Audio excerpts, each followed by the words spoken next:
Oh,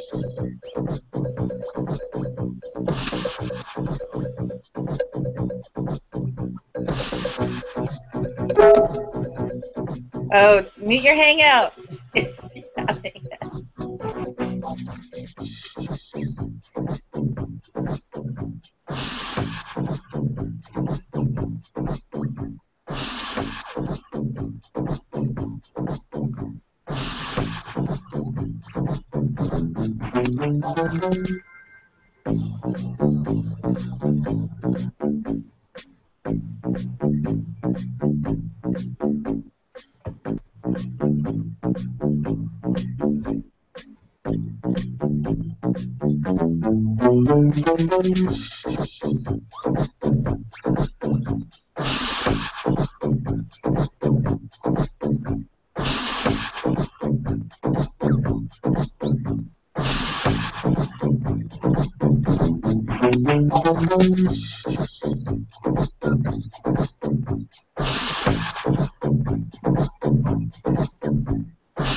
Someone needs to mute their Hangouts.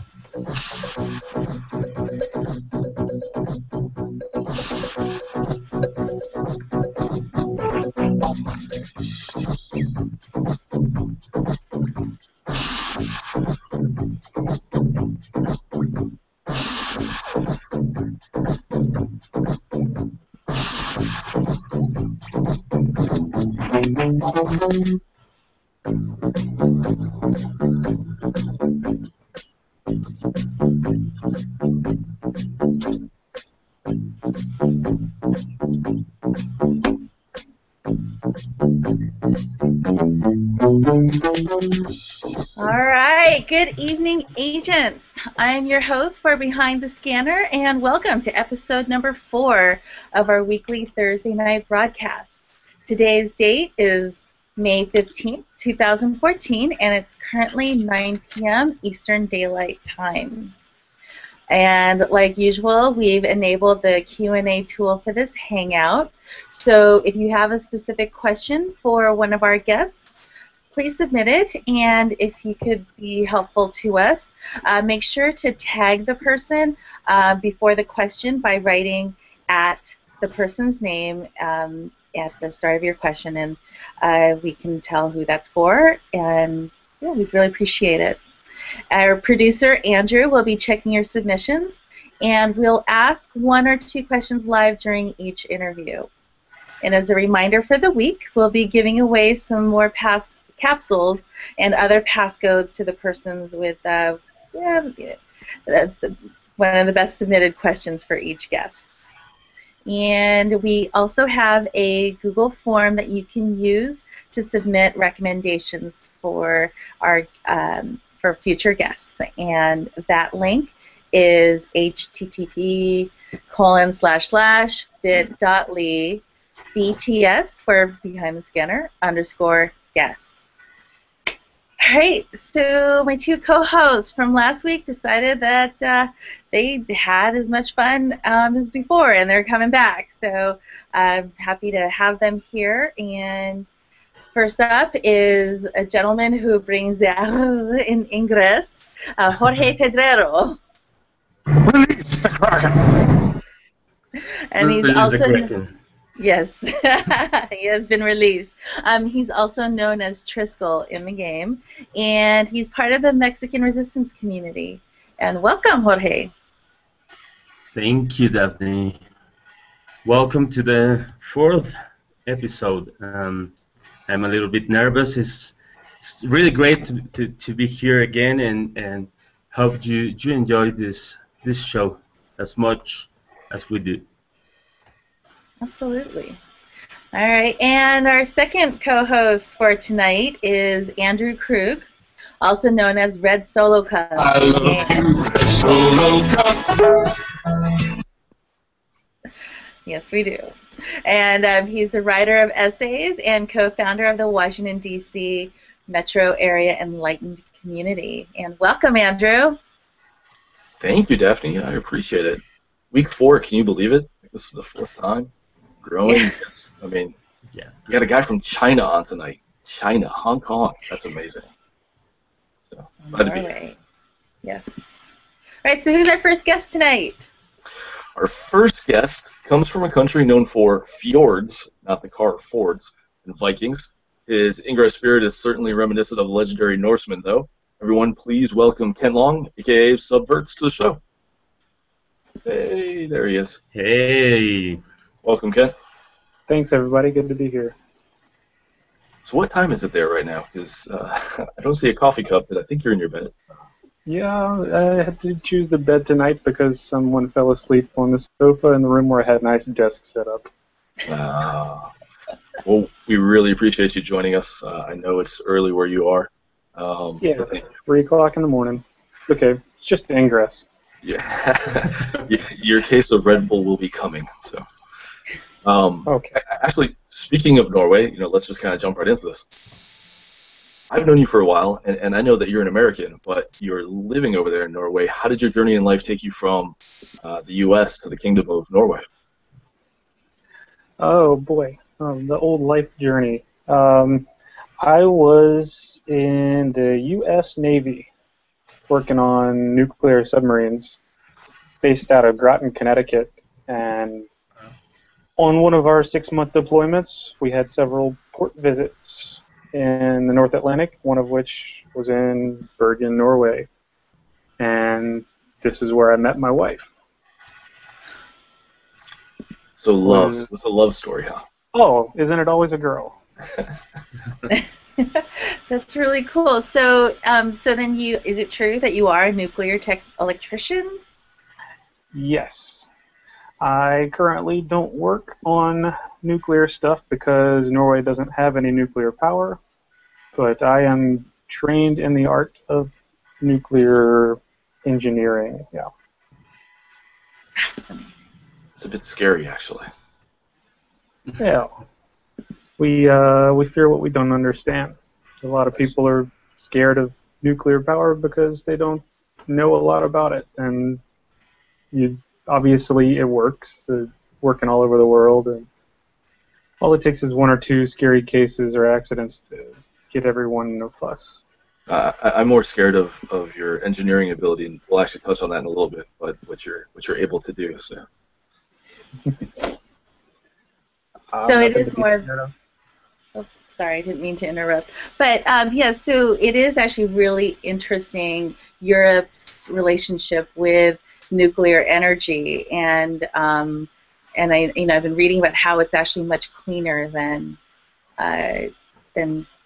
what other countries are using. Yeah, So. they don't make a distinction usually about all this nuclear waste you hear about. Some of it's bad. The actual fuel rods could actually cause problems, but they also have to treat the paper towels that they use to wipe up any water that is one point in contact with nuclear material the same way, even though it's completely safe. Interesting. Okay. Ken, I don't know if this has something to do with nuclear power. Oh my God, yeah.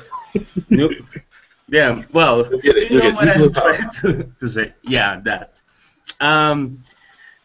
Do you have a nuclear dog?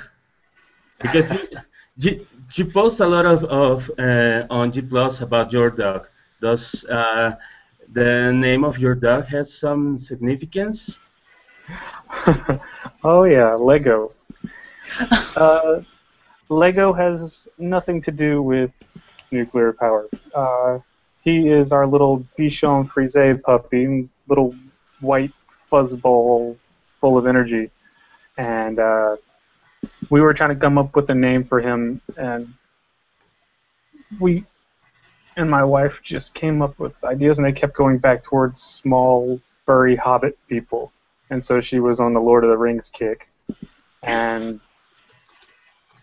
having the Orlando Bloom crush, she wanted to call it Legolas. And that was just too weird to name your dog after someone you're attracted to.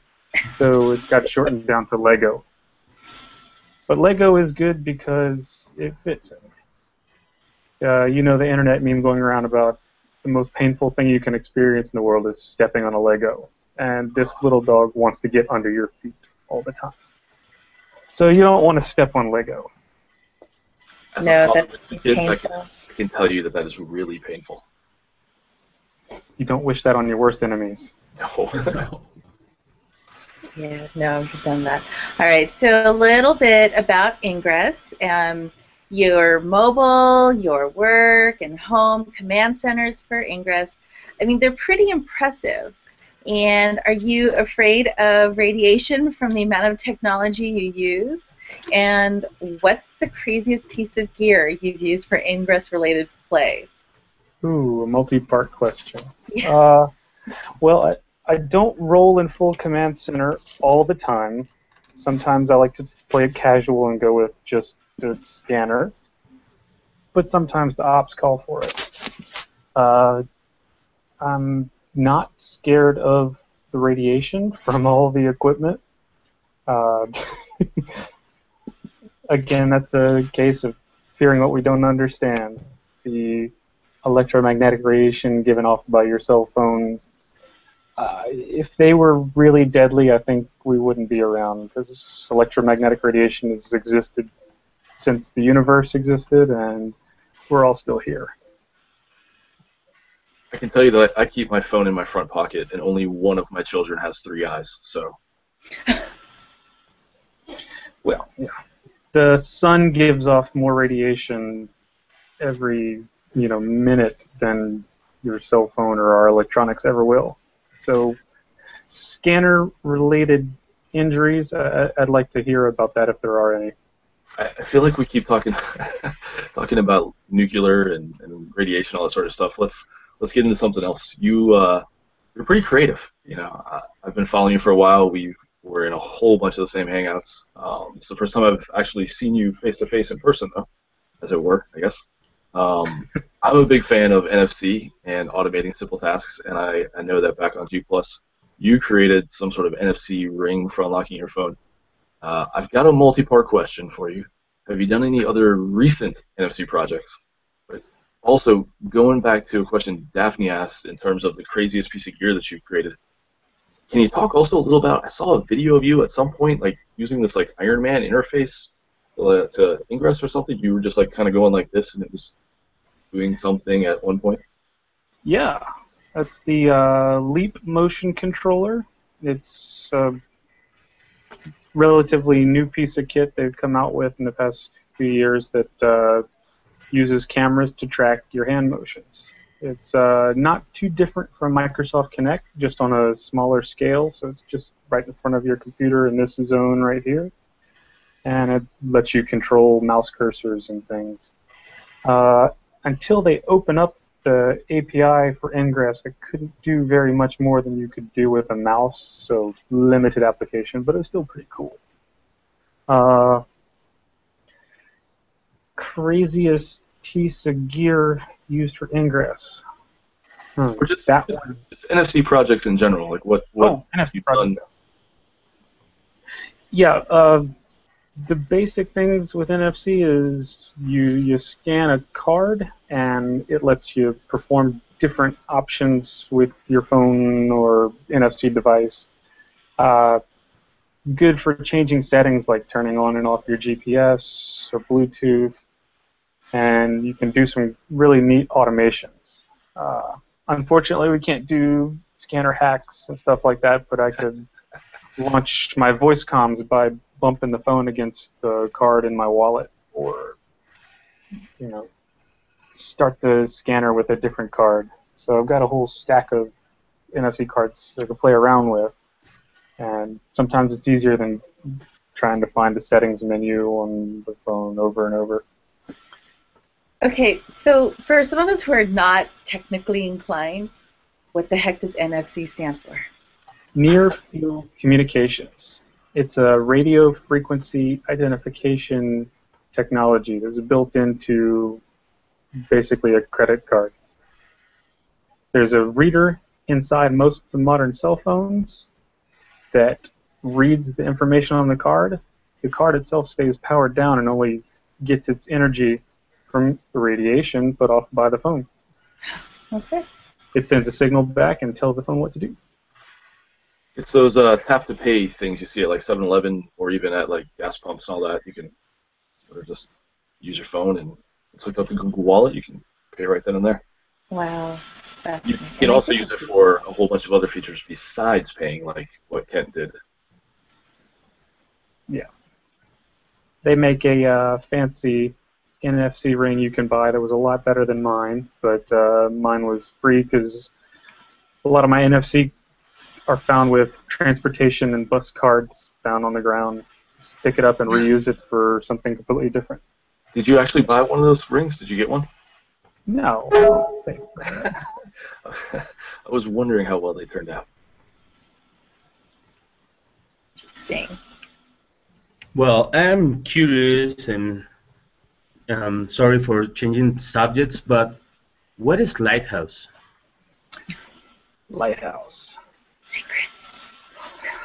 Yeah, well, no, we haven't really talked about it to the world other than our press releases, but I guess know. I'd like to start off by saying that Lighthouse is real. It started as a planned operation, despite what many people want to believe it being some counter or comparable thing to Unite 8, which was incredible. But Lighthouse started with an idea. Our guy Derek Longbow down there in Singapore was working on a plan to capture the Malacca Straits because it captures 1/3 of the world's shipping and goes through there.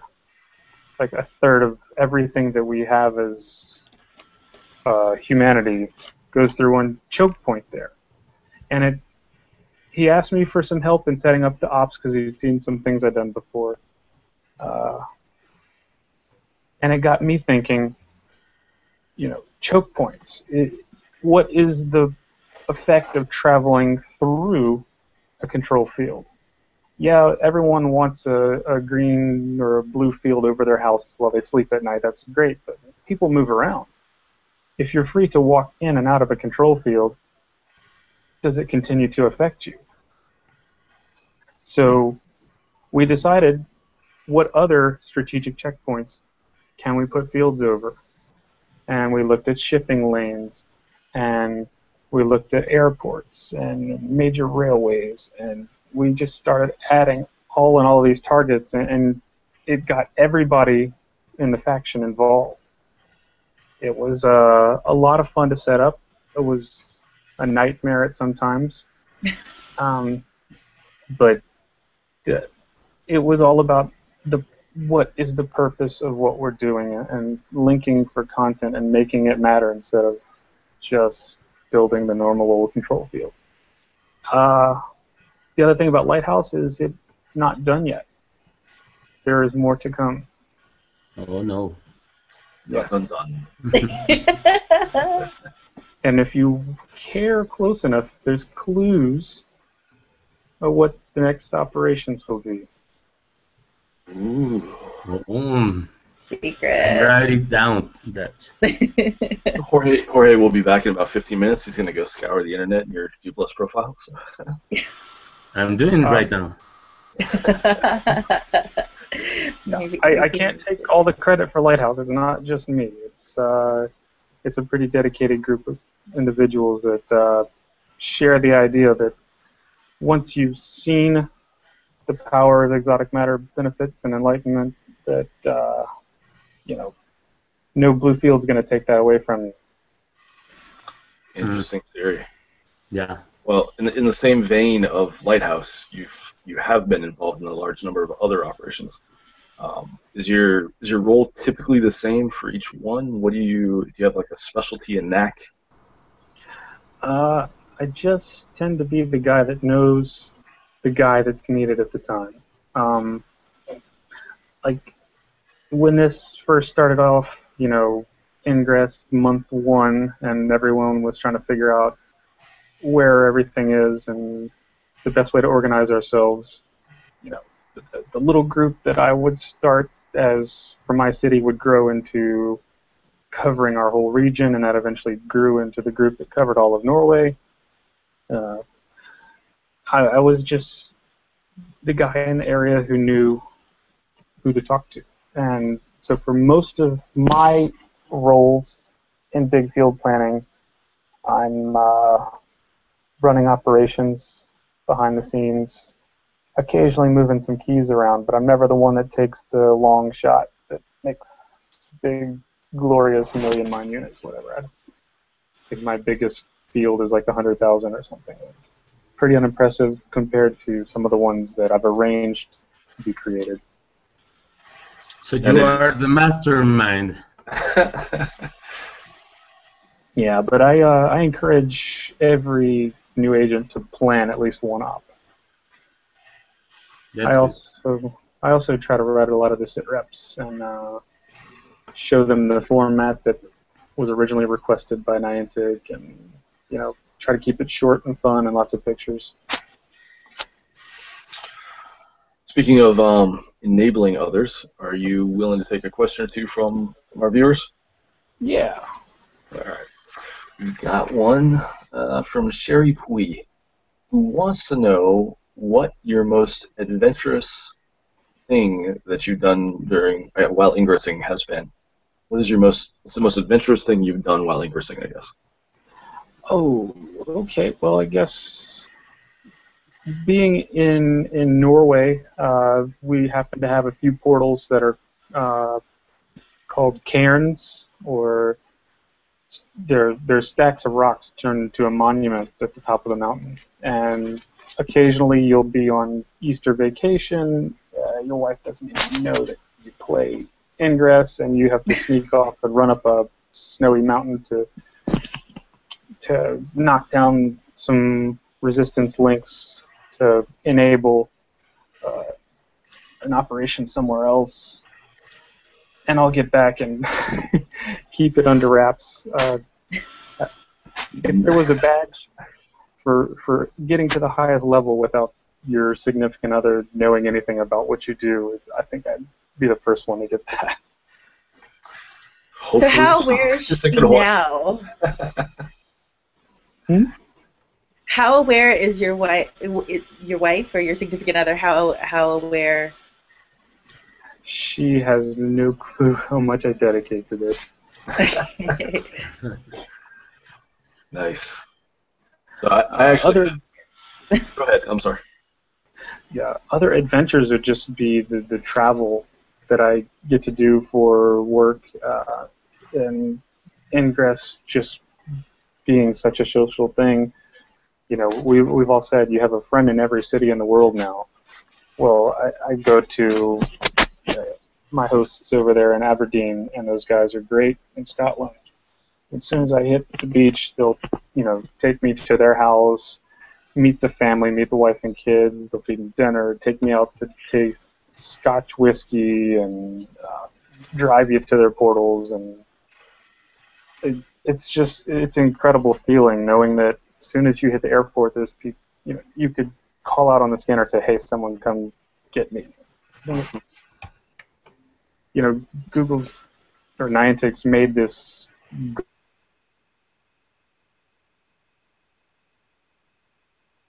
Well, I think so many people together. Oh.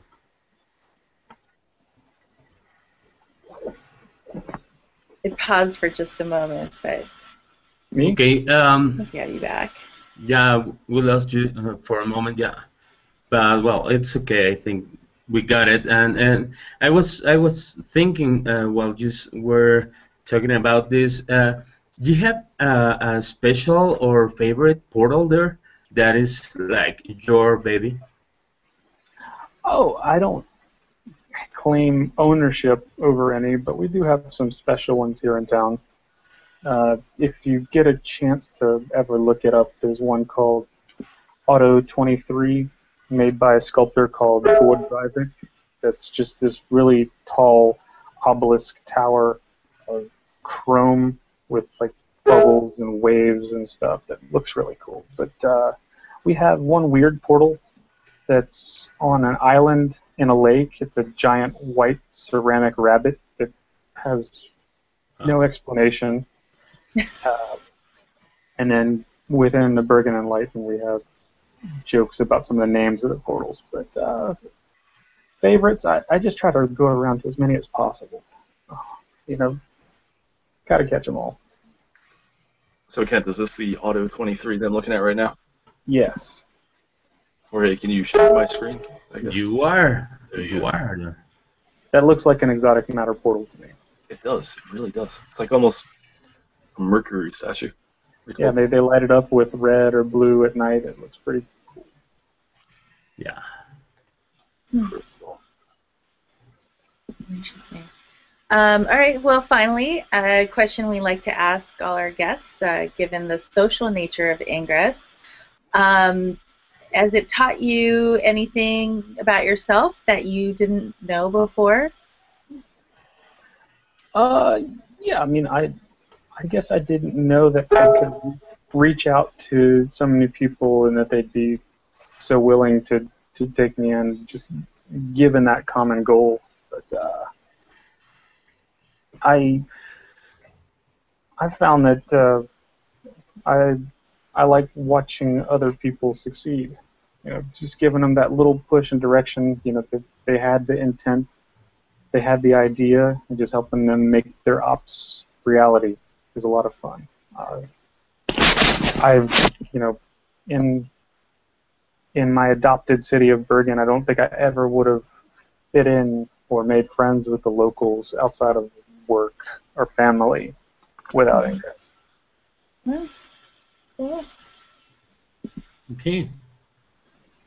Well, Ken, this has been wonderful. We have to go to the other guest, but can you sit down and wait for us to end with Brian, so we can have like a discussion with some topic, interesting topic for the audience? Sure, just don't be surprised if when you cut back to my camera I'm passed out. You will be forgiven, definitely. Understandable. Just ping me. Oh, you got Okay. it. All right. Well, as Jorge mentioned, our next guest comes from the busiest city in all of Asia. And imagine it must be really hard to get a GPS lock to play Ingress there. It's Hong Kong. It's also got the most skyscrapers in the world, even more than New York. And everyone, please welcome Brian Chan, a.k.a. Bomber. Yay. How's it going over there? Unmute yourself, Brian. Yep, There got you it. Hi, everyone. Okay, welcome. So, following some of your G Plus posts, you seem to travel a lot, which I love and admire. So, where are you currently? Currently, I'm actually in Rome. I'm not in Hong Kong, unfortunately. Okay, so you're in the similar time zone as Kent Yeah. is. Actually, the same time zone. It's 3 a.m. over here, or 3:30 a.m. over here now. Wow. Well, thank you for staying up or waking up early to be with us. No problem. After all, it's only English. We all do this. Yeah, true. But at least it's indoor. That is very Yeah. true. Brian, tell us a little bit about yourself. What do you do for work? Where do you live exactly? Well, I live in Hong Kong, but my work, I work for a, how do I say it? It's a mobile manufacturer in China. So because we have business deals all over the world, and they require me to travel For to you. wherever there's well, wherever there's some issues with the devices and stuff like that, and so so I get to travel around, travel around the world, basically. I only just recently started this job, so I haven't been to a lot of places yet. Still looking forward to go to other places. it's a fun and great thing to do. I'm So, sure. Brian, with all your travels and playing Ingress and more travels hopefully to come, do you have any tips for players who are maybe visiting a new country, both able to use their phone and play Ingress? Well, it's like all traveling. It's best if you do some research ahead. Like where you're going, is your phone going to be capable with the band or the network band? More importantly is try to get contact with local agents before you go. I remember before I went to Mexico, I contact Jorge like a few weeks beforehand, and I mean, it just makes things a lot easier. So, and how do I say it? Well, because I travel for work, I sometimes don't have much time to research on where to go for sightseeing. So basically, Ingress Intel is a very helpful thing. You just basically go to that city, open up your Intel, and you find the most portals places, and then you go there, you find wow. So it's like yesterday when I was in Rome, I just follow the Ingress and go to one of the places with many portals, and then I just stand there for taking pictures for the next hour. And so I play Ingress for 1 hour and take pictures for 1 hour. So it just use. Yes, I know about that.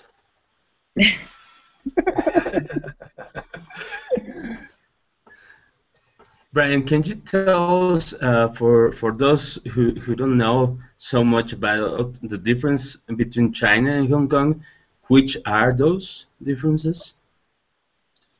Well, China, Hong Kong, how do I say it? Hong Kong, like before 1997, it was British colonies, so it was ruled by the British. Before that, it's now we run our own government. It's under one system, one country, two system. So we have a separate set of laws from China. We have our own borders. We have our own governments.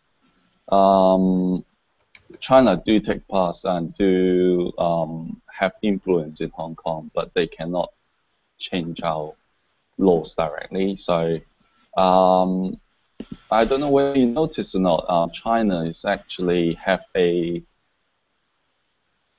their own internet is like a large large land, and then if anyone's from China want to access the rest of the world, you have to go through the China firewall. But in Hong Kong, you don't need to. The internet is free, or well, not free internet, but you know what I meant. Yeah, Mhm. yeah. I understand. So whenever you do ever want to travel to China, please do some research on how to get your scanner working beforehand. Yeah. It's not an easy task to do. I've done it a few times. Sometimes it fails. What to say? And Hong Kong is a lovely city. We actually drive between the difference of Hong Kong and China. We actually drive on the different side of the road. So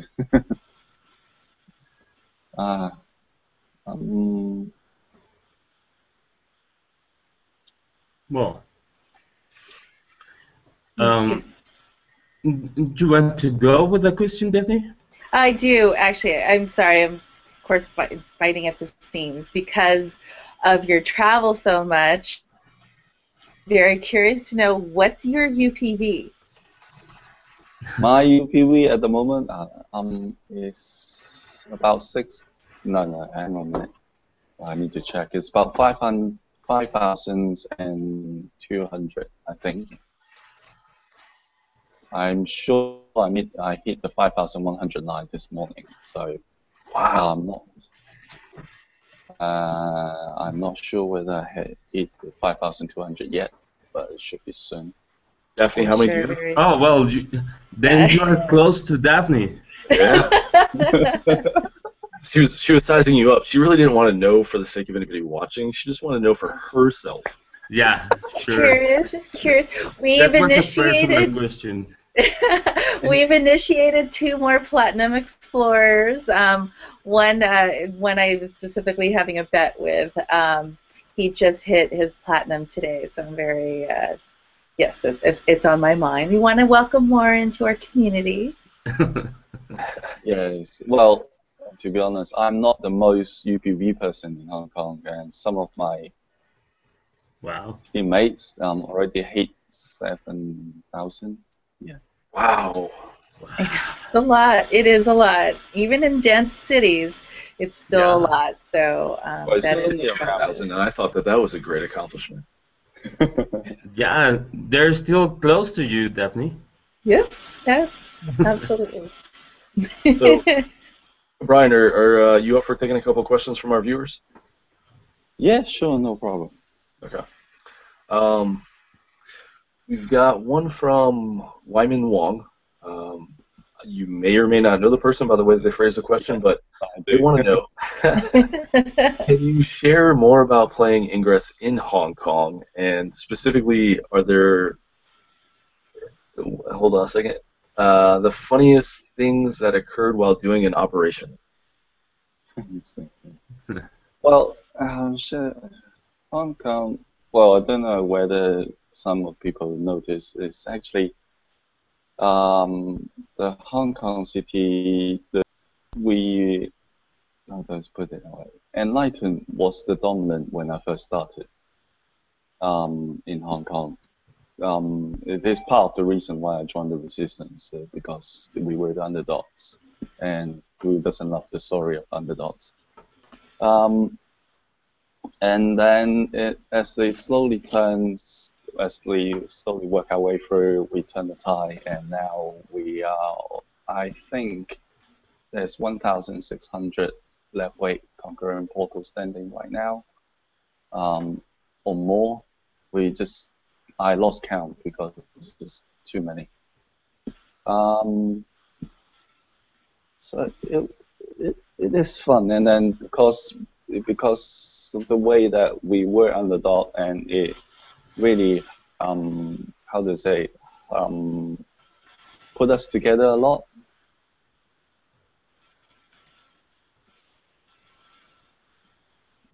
The community was galvanized by having to, I guess, rise against the Enlightened.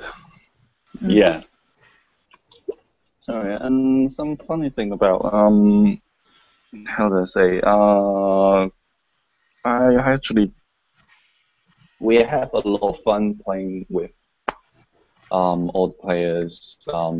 Goes around different districts, meet peoples.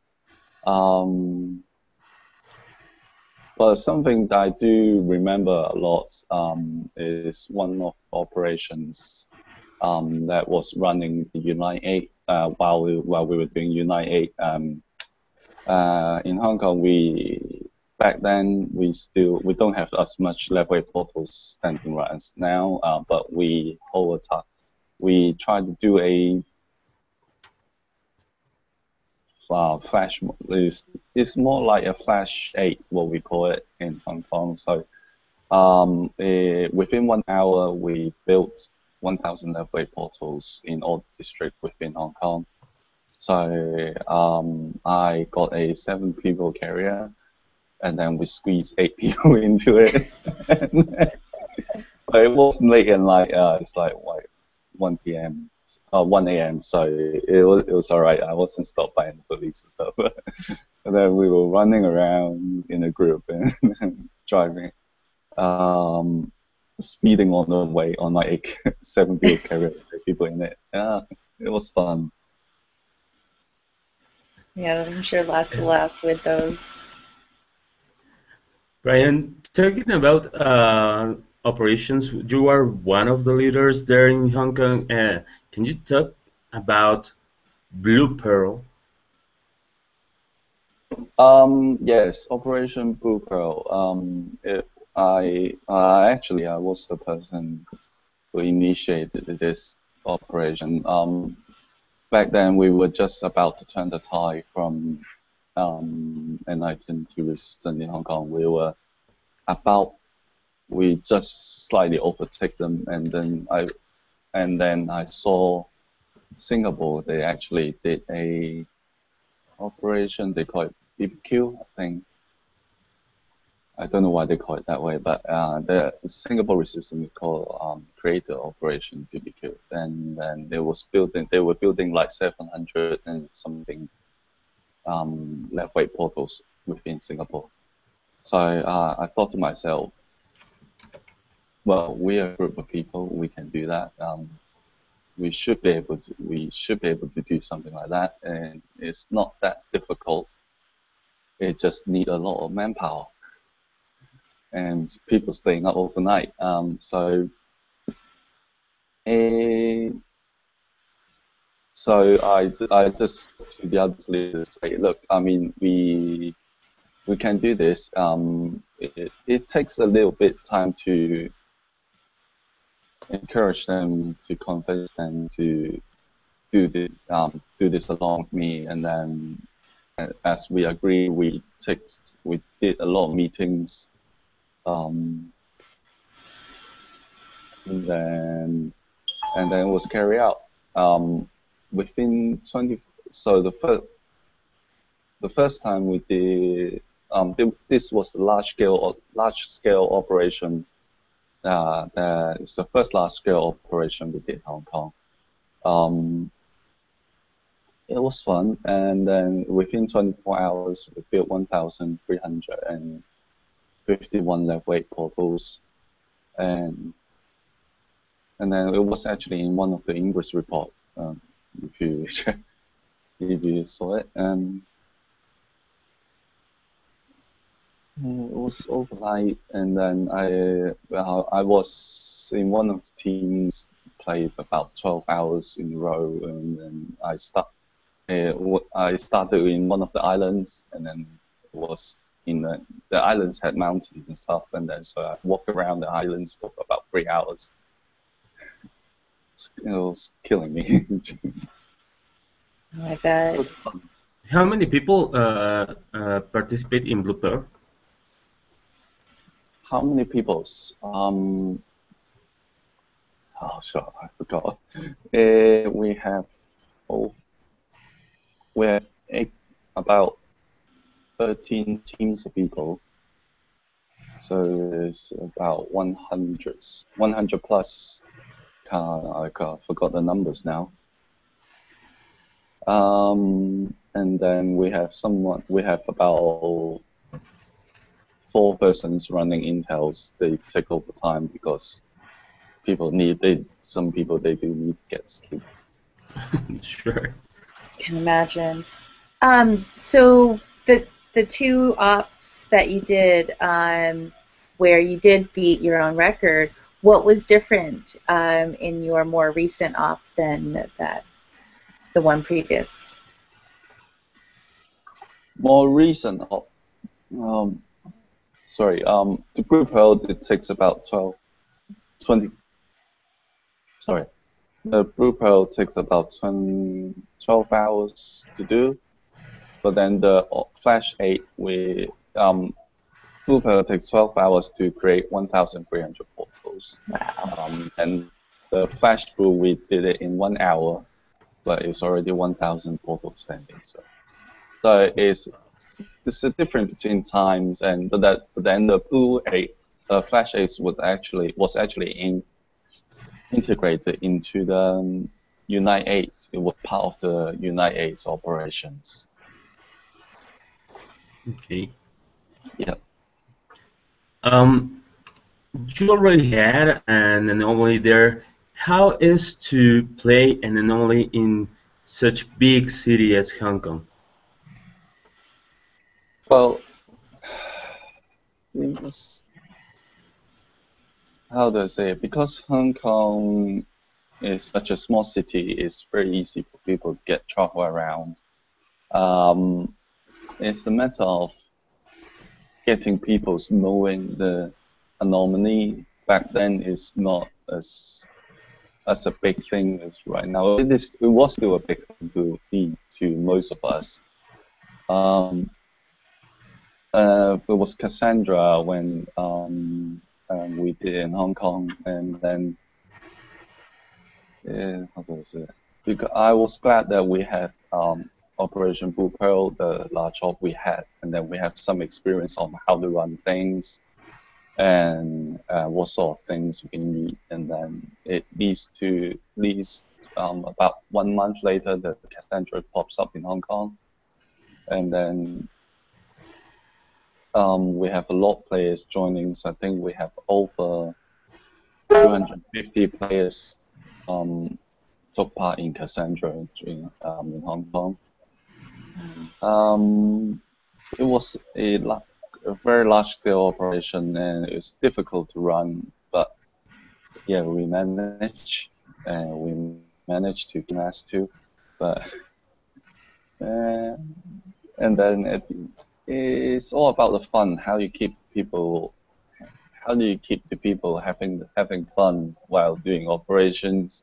Yeah. And especially the after party.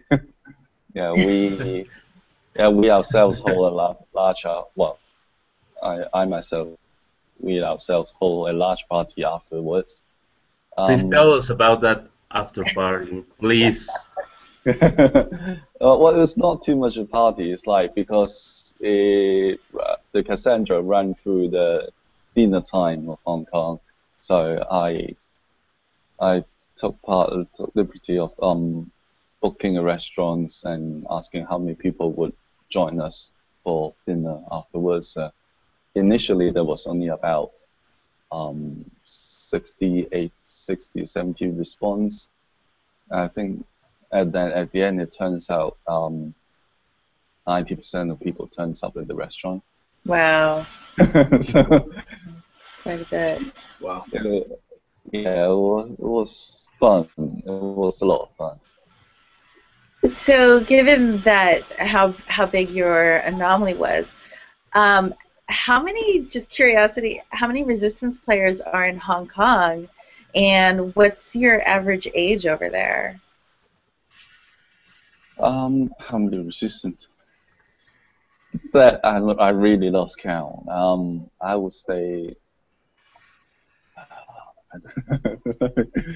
I really can't tell you the number of resistant agents in Hong Kong.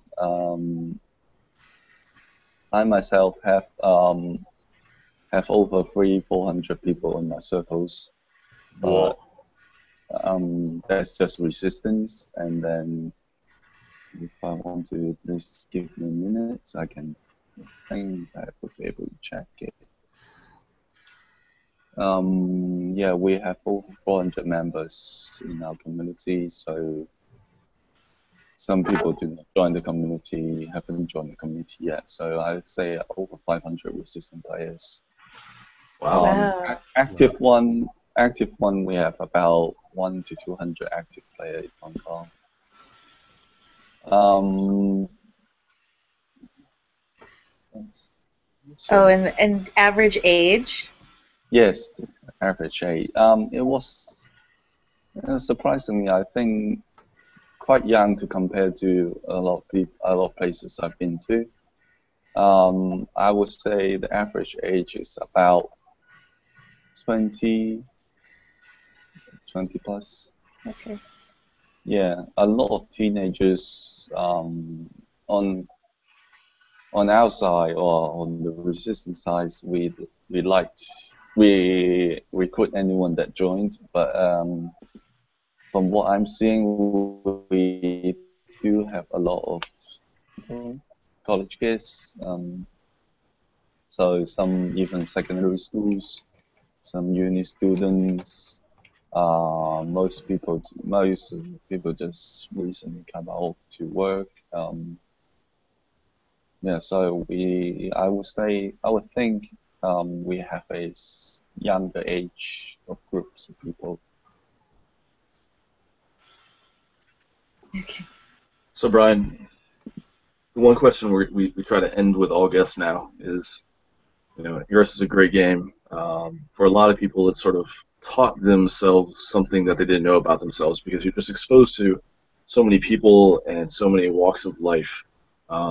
Has Ingress shown you a side of yourself that maybe you didn't know before you started playing? Yes, I never knew that I would be able to lead such an amount of people, such a big group, or be part of the leadership that with such a big group of people. And people actually do listen to me. That doesn't happen a lot in real life. Are you saying they shouldn't listen to you? So all the resistance in Hong Kong, you heard it here first. Don't listen to Brian anymore.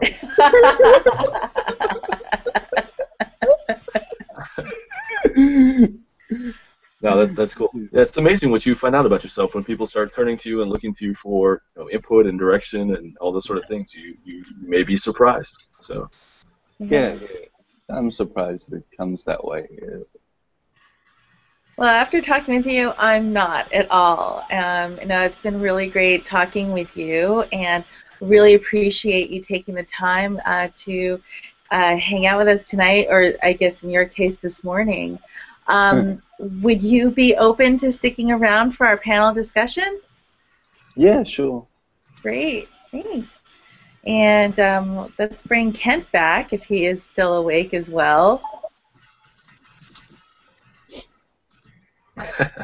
wake up, Kent. Oh. Yay, he's there. He has to unmute himself, Yes, though. I'm here. Yay. Excellent. All right, so our topic for this evening is the ban hammer. And a lot of folks, I'd say in our respective communities, I think internationally as well, have been slammed with it. And there seems to be this growing demand for a player's Bill of Rights, for people to be able to face their accusers instead of this kind of generic statement, and find out specifically what caused them to be banned and have a method of appeal. So just wondering what your thoughts are, or your experiences that you may want to share about that. We've been pretty lucky here that no one has had it in at least our local city or what I've heard about in the country, but I've seen the posts, and I know I would be infuriated if it was a legitimate out-of-nowhere ban. But, I sometimes feel for Niantic. They've made this game, and they've given it to us. I'm sorry, Ingress is not a game. But they are a small operation, and they're trying to manage a huge number of people, and given the limited set of tools they have and the false reporting by people, they're just stuck in the middle of a bunch of mess. A little bit of transparency, I think, would make everyone's feelings a lot better about, not just a ban with no explanation, like, here, we caught you, here's the evidence, please don't come back, or, don't do this again. Just some transparency as to what's going on. Like, I think we all know that they're slammed, but they could do a little bit better job communicating with how these decisions are made, or what is expected, what is the standpoint on this third-party tool. It's hard to find out. If you wanted to find out their standpoint on this particular cheater method that some people say is fine, you've got to dig back through G+ Ingress posts, 5-6 months, because it's not stated anywhere. Right. Yeah. All right. And Andrew, your feelings about that, or thoughts? I mean, people getting banned without information and knowing what happened, it sucks. But I think it's naive to expect a company providing a free game with a user experience that can vary based on location, playing style, even phone model, to try to make them adopt the player's bill of rights. From a business standpoint, I think that would be a horrible idea for Niantic to actually do, no matter how ideal the players might find it emotionally. From a macro perspective, kind of like what Kent touched on, their employees are already stretched extremely thin. Now, how long does it take to get portals approved now? So somebody would have to be dedicated to adjudicate all the requests to appeal it, and just because they have the right to. And I don't think that if they dedicate sources to that, something else would probably get neglected. It's, like Ken said, a little bit of transparency would go a long way. I think a little bit more efficient communication might go a long way. Communication where things are just ambiguous don't really seem to help. But also keep in mind that no matter how much you like a person and feel that within every bone of your body someone is a legit player, ultimately it comes down to their word versus Niantic, and Niantic has data. One of my best friends, a guy who I performed his wedding ceremony, got banned. I, with every fiber of my being, feel that he is a legit player. He's got no way to counter that or to appeal it, and that sucks. Could false positives be occurring though? Absolutely. I think they happen every day. But could that be a result of somebody who's sideloaded an APK or is really a secret cheater? Yeah. I mean, you don't know. You can't stand in a court of law and vouch and say, just because I like this guy, that without question, he's a legit player. I think they need to open up and be a little bit more transparent and revamp some of their processes. But I don't think guaranteeing a player's bill of rights is the right way to really do that. Okay. Brian, how about you? Me? Well, I'm actually glad that finally Niantic's doing something about the amount of people that spoof around, and so far as I can tell on the Resistance side in Hong Kong, those people that do get banned or they actually get banned is because of multi accounts. But we didn't get a lot of people having that problem. It's just sometimes. I had one of the players in my community who actually got banned, and I asked him why, because he actually switched the account because he didn't like the name that he had before. So he has two Ingress accounts because one was the name he was like, and then he got banned. He got banned from that, and then I say, look, I mean, you got to start fresh and then crash your ROM. I mean, some people, I don't know about the Enlightened side, but we do see less activity from the Enlightened side since the Hammer ban. I don't know. I'm not sure how they play or what caused it, but we do see a lot of Enlightened player running hot in Hong Kong. Let's just hope that they were legit, and then there was only a ban because of some silly reasons.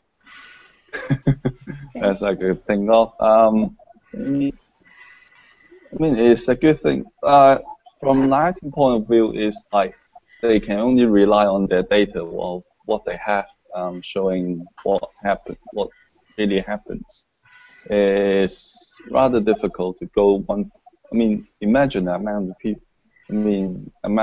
That is playing on this game. I mean, there's so much agents to go through, and so much data that they have to go through. So,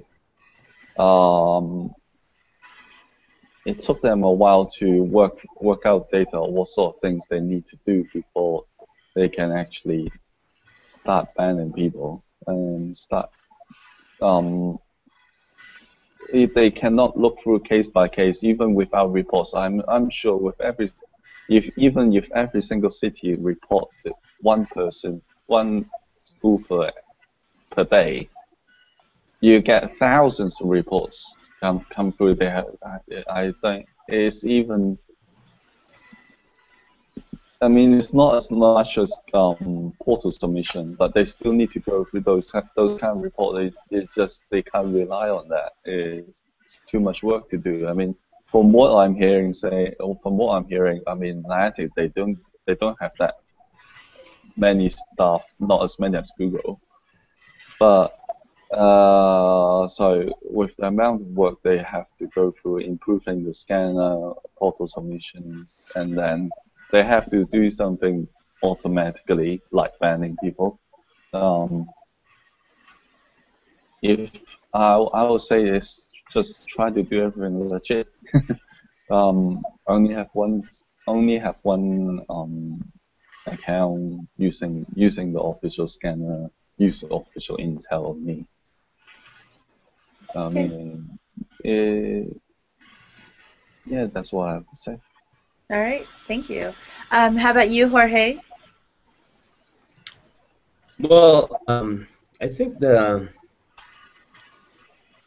Niantic has been on one side of the spectrum and for a long time, and now it goes completely to the other side of the spectrum. First, there was bans, temporary bans for people that we know they were cheating, maybe spoofing or maybe with multi-counting or sharing or whatever, and Niantic just sent an email that says, well, we know you were cheating. We know you were not following the rules of the games. You were violating the toss, but you are going to be forgiven if you promise that you are not going to do that again. Okay, now they are not waiting for that. They are just going to like, oh, we think, because I think they are not certain about the violation that the players is doing, and they just had those false positives, and they go to like, you're banned, your account is terminated, and please make another account if you want to keep playing. I think I understand the limitations of Niantic. There are few people for the amount of players. There are too many. There are too many things they had to control over the game, but they had to find some place in the middle. They have to find the way to be certain about the bans, or at least, as you all said already, we have to know why Niantic is banning the agent.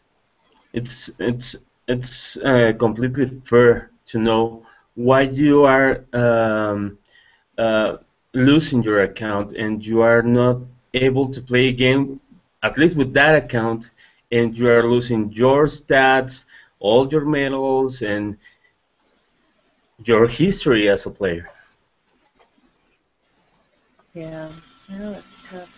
We're probably going to go over a little bit of time because there's actually a really interesting question, at least for me, because I love to talk about food.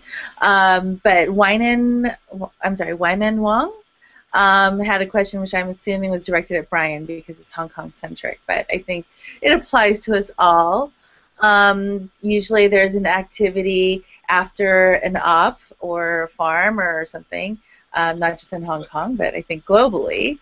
So what are some of the things that you do with your teammates afterwards or before?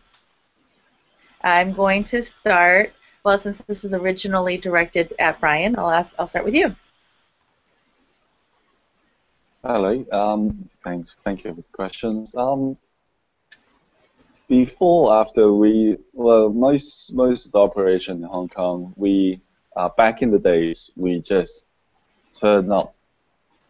At the very beginning, we just turned up for operations. So it was not a lot of people. It's like about 5-6 people back in those days. So it was late at night as well. So we turn up and then we do our things and then we go home.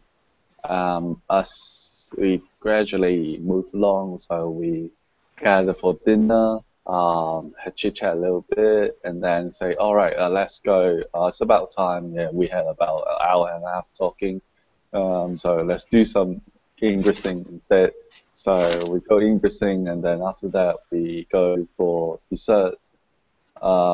Actually, dessert is actually something very common in Hong Kong. We don't actually have it right after dinner. We do the operation, and then we go for dessert afterwards. Yeah, that's pretty. I know that some players they do go to bars afterwards, but most of the players in Hong Kong, we actually do dinners and dessert. Okay, very cool. Yeah, I don't know whether you heard of. There's a Taiwan bubble tea. That's what the English is. In my district, we sometimes have bubble tea operations. So we go together. We go to buy some teas, drink together, and then we go hacking, carrying that along with us. That's fun. Actually, I really like that idea. I might have to steal that. We don't have much bubble tea in DC, unfortunately, but we might have to think about that. All right, and how about you, Kent? You had a little bit of a thing going over there earlier. But what are some of the activities you and your teammates tend to do? Well, since all of our ops are successful, we pre-celebrate. Usually do our drinking beforehand. No, after ops, it's stuff that runs late into the night is sometimes a problem in Norway because stores close down. There's very little that's open late. So one of the places we like to go that stays open late is the special hot dog stand that serves reindeer hot dogs. And that's a real thing? Yeah. And that goes really good with beer. So it's just really cold outside. But and now Santa is. I know. I can just feel the tears. Is she okay? Santa and reindeer. Sorry, it's Daphne, when I was in Alaska, I had reindeer chili. It was delicious. Oh my God. Okay. All right. Well, you know what? I tried buffalo for the first time. Yeah, like I did that on my birthday. And it was actually really good. Ted Turner, he's onto something. So I'm good with that. All right, you, Jorge. What do you guys do in Mexico? Oh well, we do something similar to Hong Kong and something similar to Norway. We start eating and we finish eating. So we start like hacking someplace with some pizza, and then we go to the up to clean some part or build a level 8 farm or whatever. And at the end, 3-4 hours later, we stop in some tacos and we eat as crazy. Mexico. You guys have a lot of uniques there. I might have to. Oh yes, you have to come. I might have to hack with you guys or something. Yeah, we have. We don't have reindeer tacos, but that would be interesting to see. But we have some ant tacos or grasshopper tacos. Okay. Very interesting. All right, Mr. Krug. Well, we've got this like semi-professional food reviewer person on our staff. Well, I mean, it pretty much is a job, so it might as well be staff, right? Who likes to go around and make appointments at restaurants and take me to places where I'll order like a $30 plate of food and then get charged $300 for it. So It's One always place. That was one place. we typically go and eat beforehand. I think like most people had said. I mean, a couple of times we'll go for like ice cream and stuff afterwards, but generally we'll do like the meal beforehand. We all get together and it's like a scene out of The Sopranos. There's this big long table and everybody's breaking bread and swapping stories and drinking wine, and then we go play Ingress. Yeah, something I kind of would combine a little bit of my work with the ops is I was doing a series of articles on off-menu items, and we'd have to go to restaurants and try to order things that were off the menu or their secret menus, especially Asian restaurants. They would have that were specifically in their language. And yeah, so I had to try them out, and I had to have a group of people because I can only nibble so much. So yeah, it was a really great combo.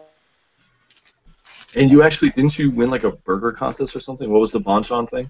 Oh, really? There is a banh mi restaurant that just opened up recently near the White House, and they had a contest of who would make the best sandwich, and I actually won. So I encouraged my teammates to all show up and order the sandwich, and proceeds from anybody who bought for the month would go to Children's Hospital here in DC. So it was a reindeer sandwich? No, it was a little bit of everything yummy that I like, and lots of greens. So it had tofu and 5-spice chicken and everything green that they had available. So cilantro and pickled slaw and just all this yummy goodness. And actually, that sounds not buffalo good. at all.